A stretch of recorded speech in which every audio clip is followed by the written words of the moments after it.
All ESPN coverage is streaming live on the ESPN app. Download now and take ESPN everywhere.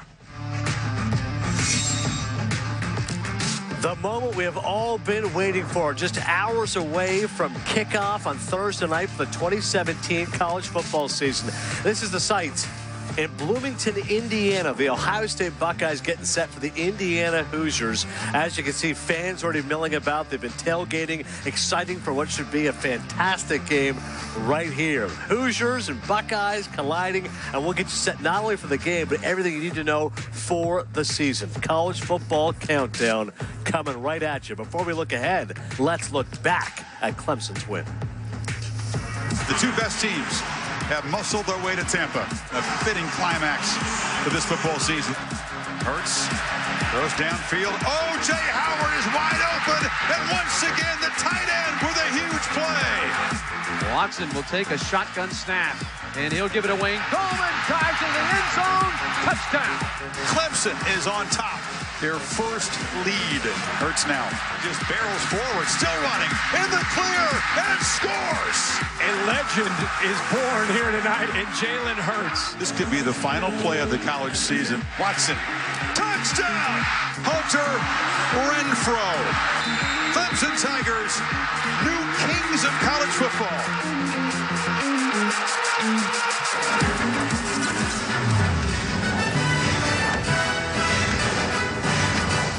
College Football Countdown is presented by Papa John's. Here inside the stadium, just about 3 hours away from the kickoff, Ohio State and Indiana. Certainly the Hoosiers fans, they well know the Buckeyes may be heavy favorites, but they're looking to pull off a dramatic upset and get their season off on a winning note. It is a beautiful day here and a great day for football. With that, we say welcome to College Football Countdown. Alongside Jesse Palmer and Joey Galloway, I'm Adnan Burke. Illustrious broadcasting career for Jesse Palmer. I don't know if he's really ready for this. Me, you, and Joey, Thursdays, Fridays, and Saturdays. What did you do to merit this kind of punishment? I don't know, but I need to get on Joey's suit game because just the Gucci linens just screaming at me, and I'm sure they all are for you at home as well. This is too loose for you. You like yours to be nice and tight. High and tight, Jesse Palmer way. Going to be great with both you guys all season long. Let's get you caught up to date, not only what's going to be looking ahead right here, but also when it comes to great matchups, which is what college football opening weekend is all about. We're already looking ahead to Florida State and Alabama, Saturday night in ABC. So let's flash you back in terms of great season opening top 10 teams. 1983, #1 Nebraska against #4 Penn State. Nittany Lions for the reigning national champions. The Huskers led 44-0 before Penn State even got on the board. A year later, #1 Auburn against #10 Miami. Jimmy Johnson's first year as the Canes head coach. They did not disappoint, winning it by 2. In 1988, #1 Florida State against #6 Miami. The Canes were the defending national champions, but were an underdog on their home field. That didn't last as Miami forced 6 turnovers and blew up the Noles 31-0. And in 1990, #1 Notre Dame against #4 Michigan. Before this week, that was the last time the #1 team opened against a top 5 opponent. Rick Meyer threw the game-winning touchdown pass in the final minutes to secure an Irish win. All of this looking ahead to Florida State and Alabama Saturday night on ABC. #1 Crimson Tide against #3 Florida State Seminoles. 8 Eastern, 5 Pacific on ABC. Also streaming live on the ESPN app. Before we get the thoughts of Joey and Jesse, let us set the stage. First, the Florida State side. Here's Coley Harvey, ready to take the ball and run. As we speak, the Seminoles are inside this building going through drills for the last time before their trip to Atlanta. This day is all about putting the finishing touches on the Alabama game plan. As he typically does on Wednesdays, Jimbo Fisher put his team through a rigorous practice yesterday, one that convinced him that true freshman Cam Akers would indeed play at running back this Saturday. Jaquez Patrick remains the starter at the position, but Akers has shown Fisher promise. Now, as soon as this practice ends, the players will walk back in that direction toward their locker room inside the stadium. There, they'll eat and shower before boarding a plane for their 45-minute flight to Atlanta.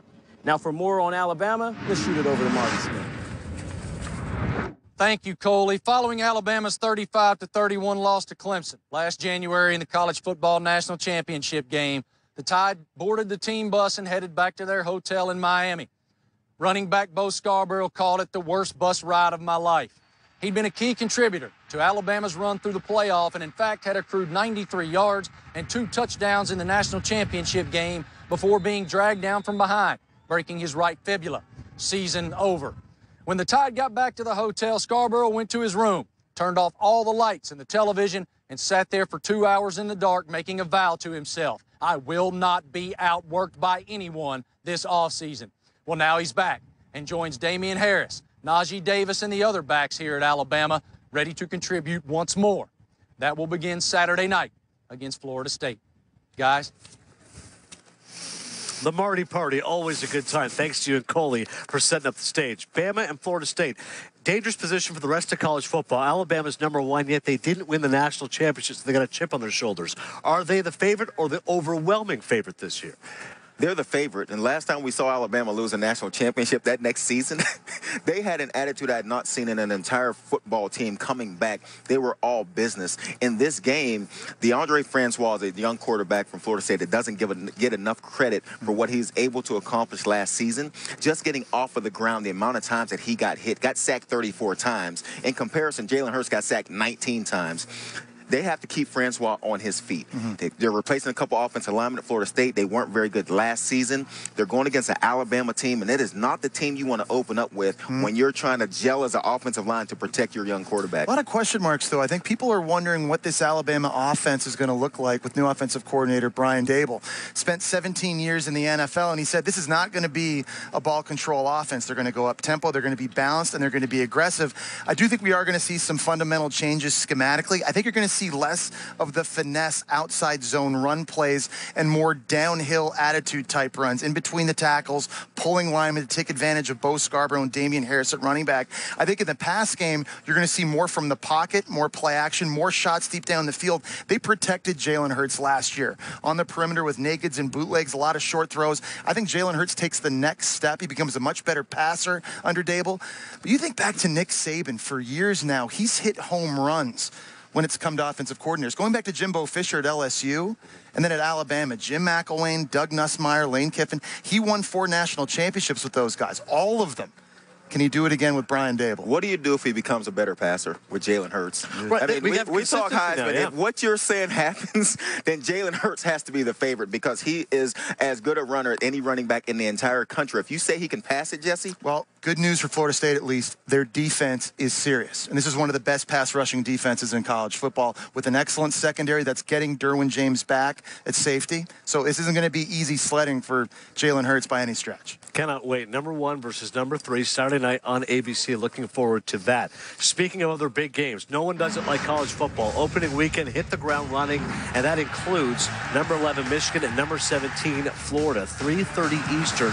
2 teams, obviously with high expectations. It's the first time Florida opening the season outside the state of Florida since 1979. Michigan, with a lot of players, have now departed, particularly on defense, but Jim Harbaugh feels that they can replenish and rebuild on the fly. Florida, they've got 3 quarterbacks who could be in the mix, and this is a real hot topic of conversation for good reason. 10 players suspended for the Gators for Saturday's opener. Most notably, last year's leading receiver, Antonio Callaway, and last year's leading rusher, Jordan Scarlett, as well. So how are they going to overcome that? In that vein, ESPN's Mark Schlabach poking fun at the shrinking Florida roster. Yes, live look. Gators leaving for Dallas. Come on, listen, Jesse, we got better planes there. Wait, is that Joey's plane? I like to drive, remember? Yeah, that's right. It's not Air Galloway. He just goes ahead and gets in the car and gets it done. Seriously, for Florida, the suspensions is one aspect. The other aspect is you got 3 potential quarterbacks. Well, it's going to be Felipe Franks. Okay. Jim McElwain's come out and said that. He's a redshirt freshman that's never played before. Very, very talented, big kid, big arm, but hasn't played certainly in an environment like this. Seriously, are we familiar with anybody playing in this game? Right. Honestly, there's a lot of new faces. Michigan returns 5 primary starters on the team. That's the fewest of any team in the FBS. Florida lost 7 players on defense to the NFL draft. They're suspending their best receiver in Callaway, their best running back in Scarlett. I think the big key in this game is going to be at quarterback. I expect Michigan to start Wilton Spate because of his experience, big game experience, and he played games last year. And I think that's big in a game like this, to manage the inexperience around him. Take command of the huddle. Get these guys lined up properly. Every year we see on offense pre-snap penalties because young quarterbacks can't get guys lined up, false starts, shifts and motions. He'll do a better job taking care of the football, not trying to do too much like a young redshirt freshman might do in his first game. I think the quarterback position could be the biggest advantage for Michigan if they go with Spade. We'll get a chance to see where Michigan is in this Harbaugh era. They got 2 straight 10-win seasons under Jim Harbaugh, and you mentioned they lose so many guys. In certain situations, when you lose guys, when you're first getting to a program, not always a bad thing. Now we get to see his players. It takes about 3 to 4 years for a coach to get his players into a program that he has recruited, and he's recruited very well. So now we'll see this season what his players do under his system with his attitude. He's a terrific ball coach, and we will find out moving forward now with his guys how good is Jim Harbaugh and how good is Michigan. Talked about his guys. Rashad Gary, defensive tackle, former #1 player in high school. Watch him. He's going to be a breakout player this year, I think, on defense. He's set for a big game here on Saturday. You like Michigan to win? I do, yes. Wolverines, yep. Well, Florida only brought 20 people. I was about to say, with that depleted roster. They flew on Joey's plane. It's surprised if they'll get there in time. Yeah, exactly. Certainly look ahead to Michigan and Florida. Well, of course, lots of serious focus and lots of attention on the Houston area. Of course, all of our thoughts and prayers going out to all those affected by Hurricane Harvey and the impact being felt not only all those survivors and the sympathies to the victims, the families, but also the world of college football, because now teams and players have had to make some movements. So in terms of adjustments being made on the fly, Houston postponing their season opener at UTSA. So they've moved practices temporarily to the University of Texas campus in Austin. Good to see UT there offering their helping hand to Houston. This isn't the only game that's been impacted. BYU and LSU were scheduled to play at Houston's NRG Stadium, but will now meet at the Superdome in New Orleans. Prairie View and Texas Southern have postponed their game until Thanksgiving weekend. And Richmond and Sam Houston State will now play tomorrow night in Waco. And we appreciate all the incredible generosity from all of you. Thousands affected by Hurricane Harvey urgently need support. Help the American Red Cross provide meals and shelter to these families. Donate today by going to redcross.org/ESPN or call 1-855-999-GIVE. Still to come here on College Football Countdown. Who you got in the Big Ten, Ohio State or the field? Joey and Jesse on whether anybody is going to derail the Buckeyes this season. And some brand names are coming out of dismal 2016 efforts. Find out which big-time programs are poised to bounce back in 2017. That's next. Thursday Throwdown is presented by Destiny 2. New legends will rise. College Football Countdown is delivered by Papa John's. Extra large 2-topping pizza, just $11. Tonight, number 2, Ohio State, Indiana, kicking off their seasons on ESPN, the College Football Megacast. I'll be a part of it with Dan Dockets, Joe Tessendorf, Bobby Carpenter. We'll also have you covered on ESPNU, ESPN News, ESPN3, alternate productions to bring you the game in the biggest way. Our coverage begins at 8 p.m. Eastern, also available on the ESPN app.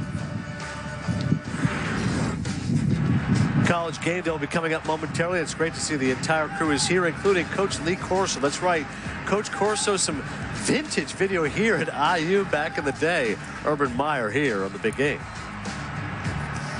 This is going to be a completely different week one. This is a conference game. Been waiting for it for such a long time. Just excited to be back out there and get started. It's going to be amped up because of who we're playing and the opportunity to be able to play in front of our home crowd to open the season. It's going to be awesome. Usually we're at home in a non-conference environment. Obviously you want to win the game, but you're trying out some new things, new players. This one you can't miss.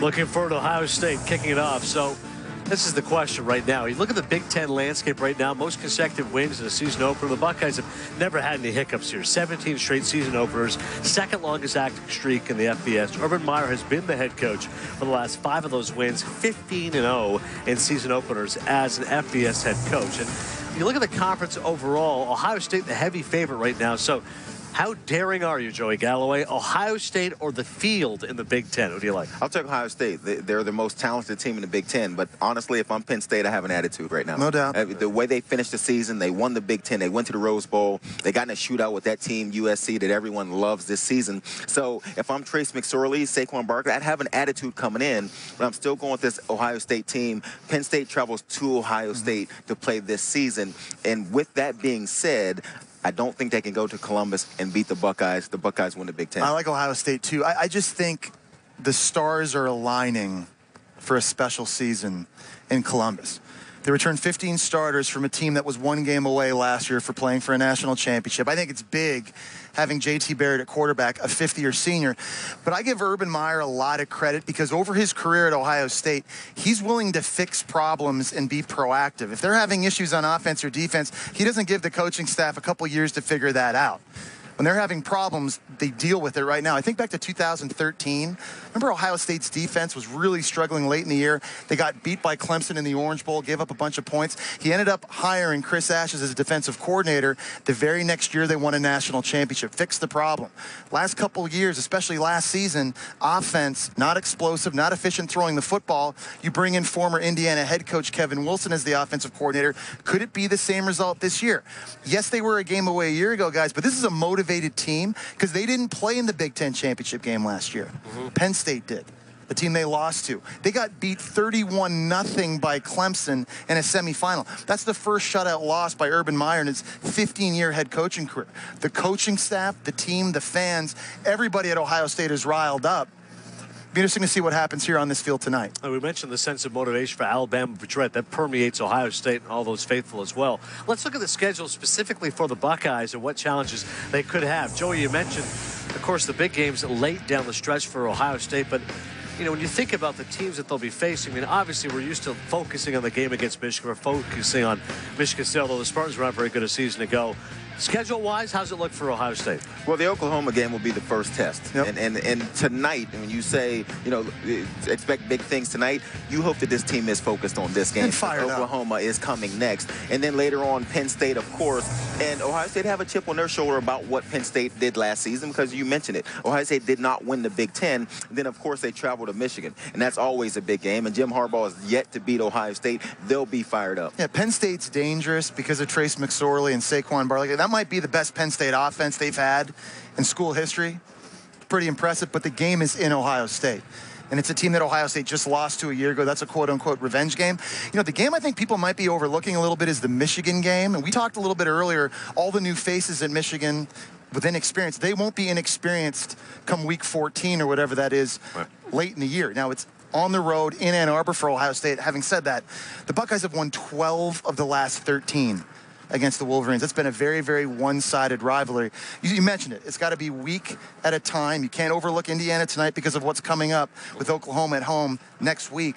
But Ohio State, I think, a lot of things in line, schedule included, for a big year. And especially we've seen the Buckeyes. I mean, 17-0 in season openers. They hit the ground running and hope to do so against Indiana. We're just hours away from kickoff here in Bloomington. Still to come here on College Football Countdown. When it comes to some big-name bounce backs, well, some big-time programs had some issues. Which of them are set to turn things around? And it happens almost every season. A team starts the season unranked and then finishes in the top 10. Find out who Joey and Jesse say are lurking and could pull it off. That's next.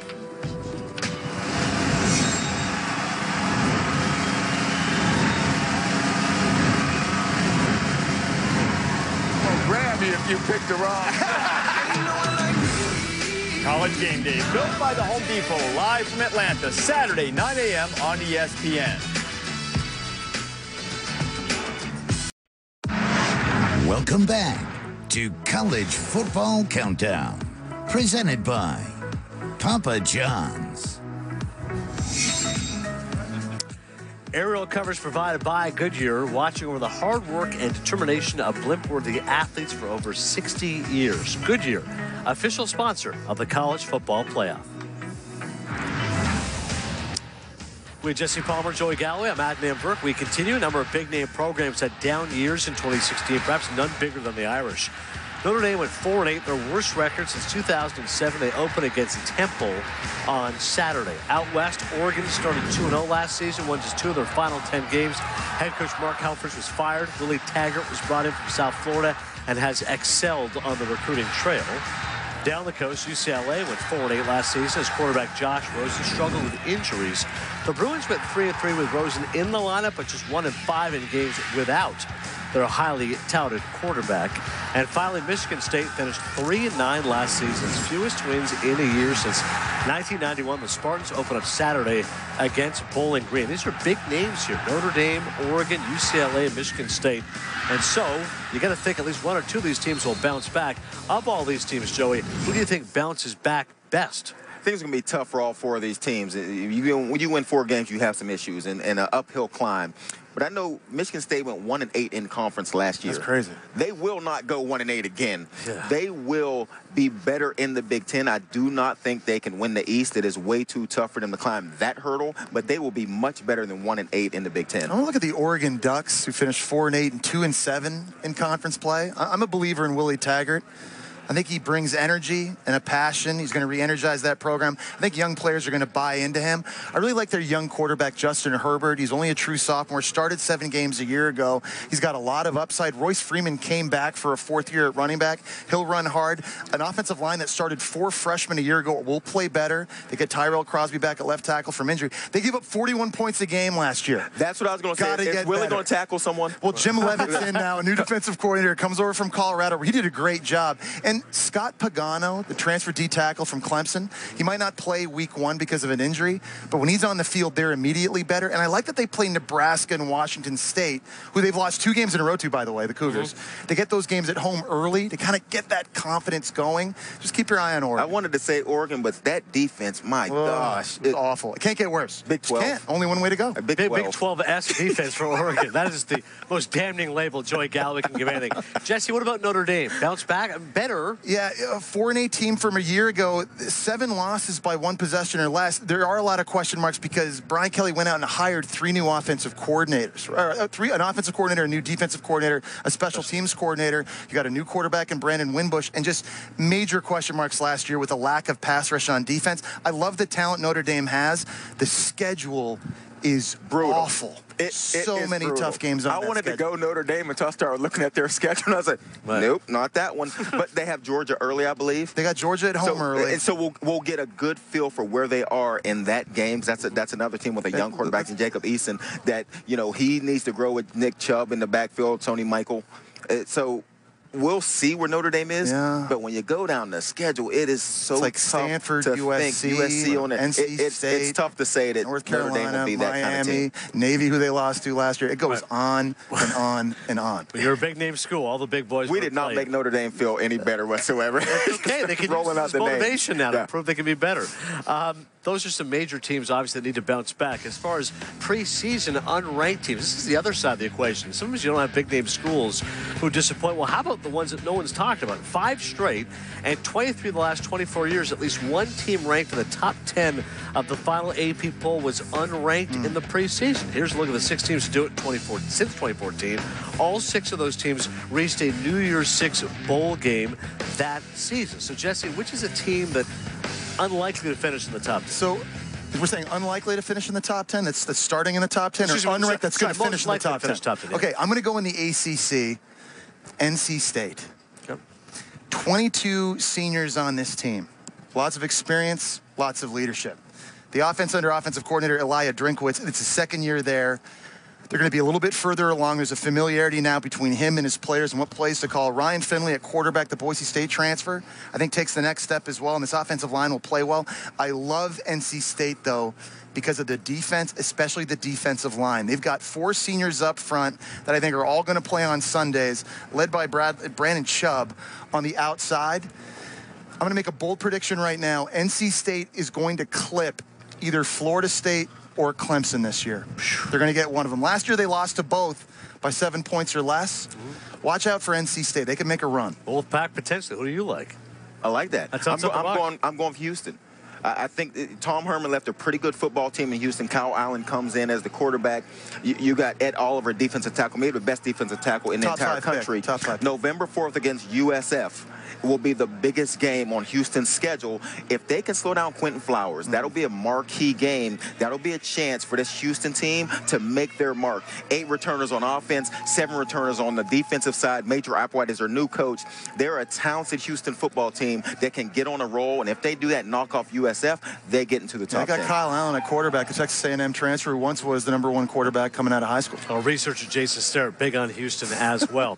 So the other side of the equation is when it comes to a top 10 team that maybe isn't as good as people are looking at. So you look at the top 10 right now as far as the preseason poll is concerned, and of course the familiar names, Alabama #1, but history says that all these top 10 programs are not going to be there. Every year since 2002, at least one team ranked in the preseason top 10 finished unranked in the final AP poll of the season. This one could be trickier, Jess, because you go, all right, which of these 10, and every team looks pretty good, which one of those 10 is actually going to be unranked? Okay, so I don't think Oklahoma State is going to finish unranked, but I think they have the best chance of any of those teams in the top 10 to disappoint. And the only reason I say that, I feel like the expectations right now, what we're hearing about Oklahoma State, they're so high.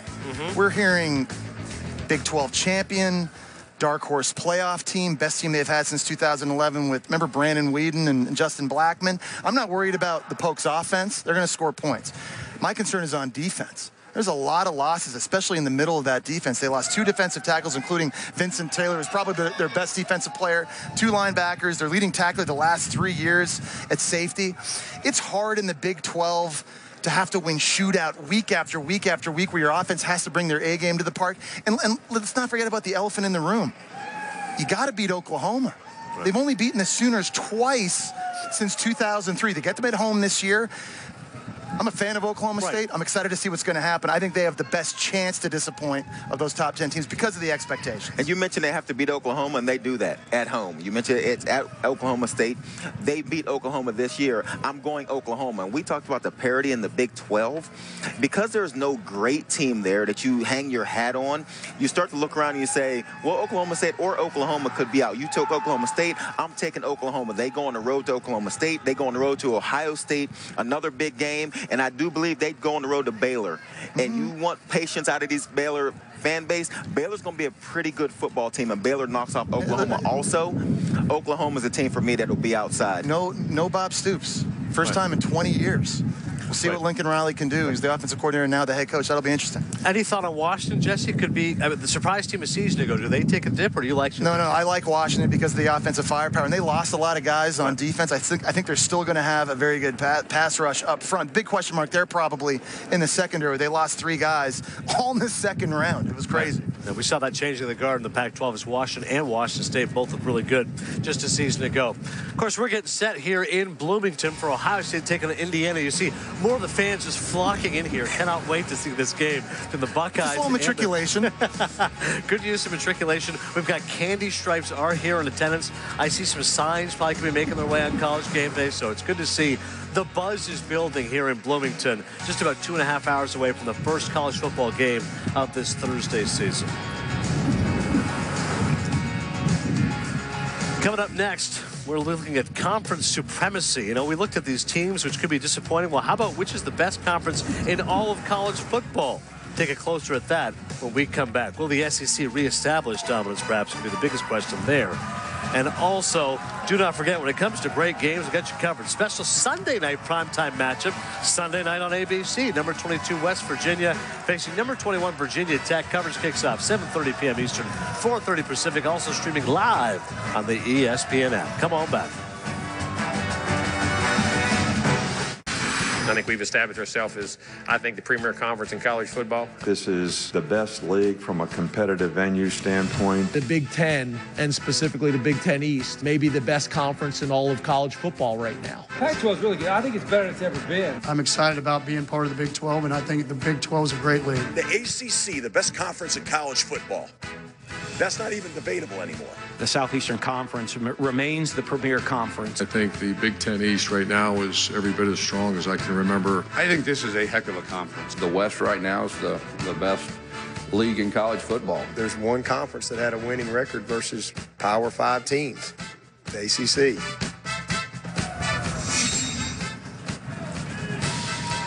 Yeah, my conference is better than yours. That's what everyone's trying to tell you, right? By several counts, the ACC had the best season of any conference in 2016. In non-conference against the Power 5, the ACC won nearly 64% of its games. The only other conference above 500 was the Pac-12. For years, we've gotten used to saying, Joey, it's the SEC and everyone else, and then the ties start to shift a little bit. Right now, who's the best conference?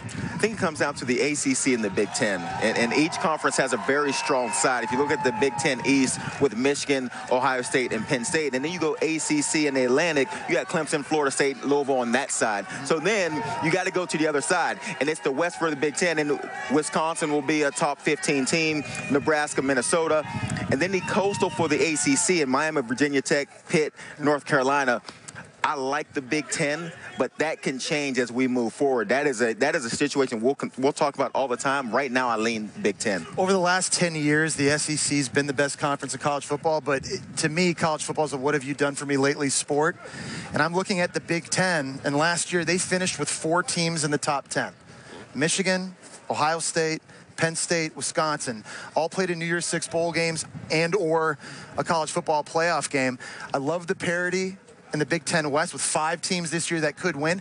But I really think the quality of coaching has gotten so much better here in recent years in the Big Ten. They already had Mark D'Antonio and they already had Kirk Ferentz. Then Urban Meyer comes, James Franklin to Penn State, Jim Harbaugh to Michigan. Now P.J. Fleck comes to Minnesota.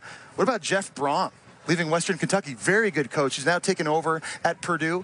It's changed it. To me in the SEC, it's not an argument right now, only because there is no parity. It's Alabama and just everybody else. The quarterback play in that conference has been way down in recent years. And last year, they struggled so mightily in week 1 non-conference competition. I think the SEC this year can take it back. Right. But right now, if you're saying right now who's the best, I think it's the Big Ten. You know the SEC better than anybody because you called all those games the last couple of years.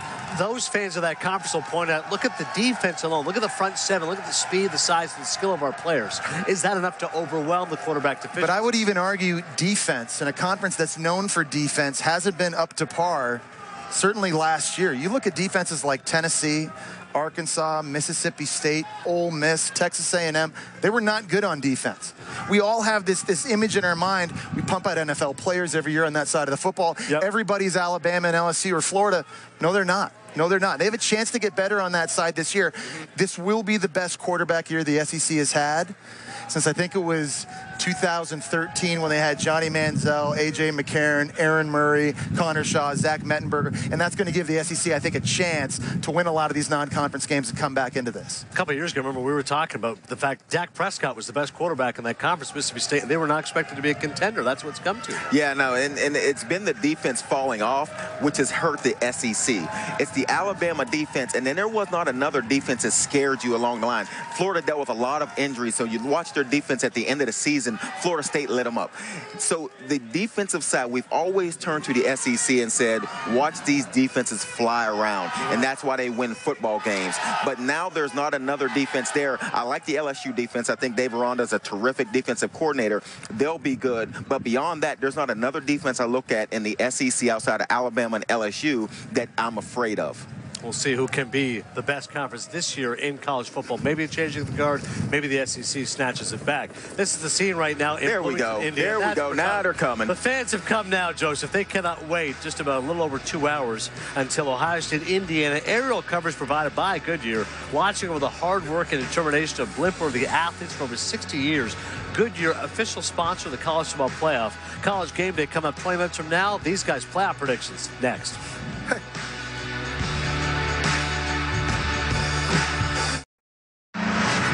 You are watching College Football Countdown, presented by Papa John's. Let me tell you something. The buzz is building now. Fans want to take pictures of all 3 of us. I mean, we're ready to go here, so it's time to make some picks. We just discussed the best conferences in college football. Now it's time to put Jesse and Joey on the spot. ACC champion. Joey, who you got? I'm taking Florida State. I'd love to see this Alabama game later in the season where we get it earlier. That offensive line has to gel. They have to take care of their young quarterback in Francois.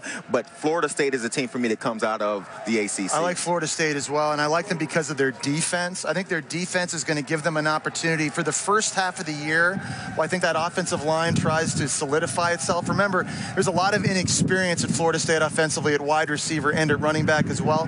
The defense for Florida State is going to be critical for them. I think they end up winning the ACC. Clemson takes a step back without Deshaun Watson? I think so. Absolutely. Yeah, I think so. See. Louisville maybe in the mix as well. Big 12 champion, your favorite conference? Who do you like, brother? I'm going Baylor. Matt Rule. Yeah. Whoa. Matt Rule comes in.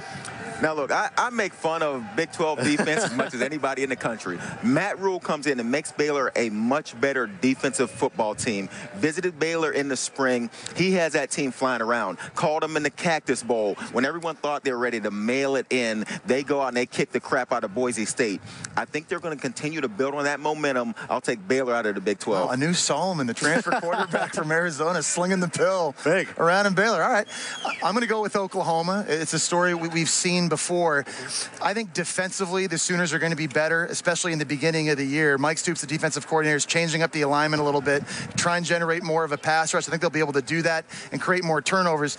Baker Mayfield, to me, is just an X factor. That guy is such a gamer. If I had to build a team right now to go to war with tomorrow, Baker Mayfield's my quarterback, so I'm sticking with the Sooners. Not only talented, but a ton of fun to watch. When Baker Mayfield's scrambling and making things creative, right now he's top 5 in the Heisman Trophy predictions. Big Ten, I already know the answer. Ohio State or the field. We already know the answer there, but Ohio State wins the Big Ten. Yeah, I'll take Ohio State out of the Big Ten. What's the biggest reason why? They give you that at least. It's because the other teams aren't good enough? Penn State on the road in Columbus, Ohio. If Ohio State was going to Penn State this season, I may go a different direction. But this Ohio State team will have a chip on their shoulder. They'll win the Big Ten. I think the missing ingredient for Ohio State a year ago was an explosive pass game, and the one that was efficient. I think they fixed that problem now that Kevin Wilson is the new offensive coordinator. And yes, they do have question marks at wide receiver. There's a lot of young, inexperienced players. They're going to have to step up. But I think the nucleus of that offense, having a fifth-year senior quarterback and J.T. Barrett is big. I think Mike Weber is going to have a huge year. And watch tonight, too. Maybe a little bit more wildcat looks for him, getting more carries out of the backfield, that physical running style. And the schedule is big. Having Oklahoma at home early next week, and then getting Penn State at home as well. Very, very big for the Buckeyes. Again, I think things are lining up for them. I'm really curious what you guys think about the Pac-12 champion, because a lot of talk around Sam Darnold and USC. Do you like the Trojans this year? Here's what I know, Adnan. When there are 4 favorites to get into the playoff, usually one team is not getting there. I'm taking USC out. I'm going to Washington. Jake Browning. And when you talk about going to battle with a quarterback, I'll take Jake Browning as my quarterback. I love the way he plays the game. Struggled last year against USC. But other than that, I love his approach, and I love his big game capabilities of going down the field. I'll take Washington to win the Pac-12. He struggled in a couple games late. Colorado, Alabama, in semifinals. That's last year. Don't bring up last every year. Every defense is going to be blitzing Washington this year. I like them in the Pac-12 North, but I do like USC. And I can't get out of my mind the way that team finished and just the mojo going on right now in L.A. They won 9 games in a row. A fantastic finish to the season. I think Sam Darnold is a special player. I think he's potentially a once-in-a-generation type player, which you can't really say at USC because they've had quarterback after quarterback after quarterback gone on to the NFL. But I think because of Sam Darnold, I think he takes the next step, sets himself up to be an early pick in the NFL draft. Yeah, as you said earlier, he may not win the Heisman, but it feels like everybody's saying he's going to be the #1 pick when it comes to the NFL draft. SEC champion. Roll Tide?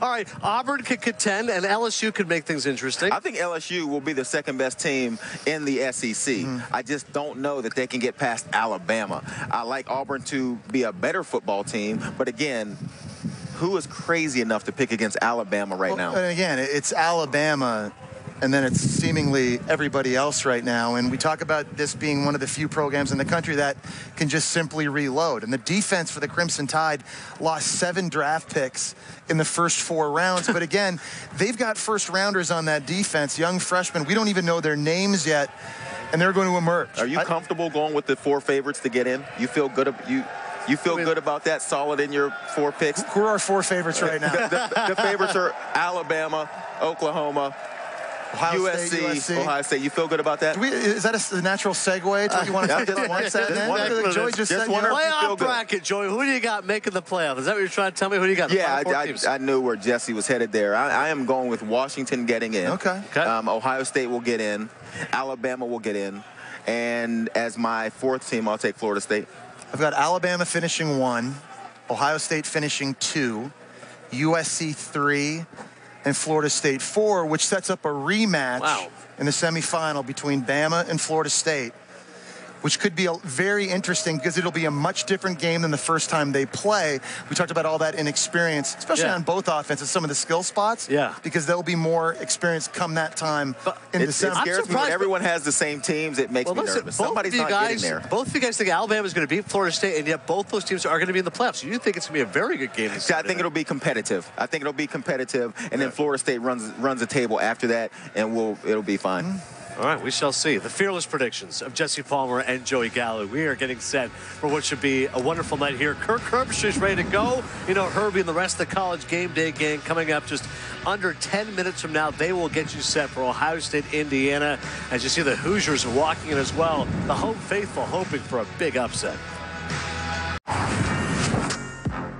College Football Countdown is delivered by Papa John's.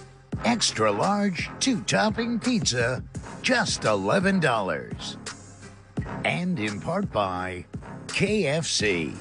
Try KFC's $5 fill-ups. They're finger-licking good. Cannot wait for a game time here in Bloomington, Indiana. As you can see, the tailgating's getting down. And this was the reaction of the crowd. Of course, who doesn't love Coach Lee Corso, especially here in Bloomington? All the Indiana fans appreciating what he brings to the table. College Game Day is coming up, but it's been 234 days since Clemson won the national championship.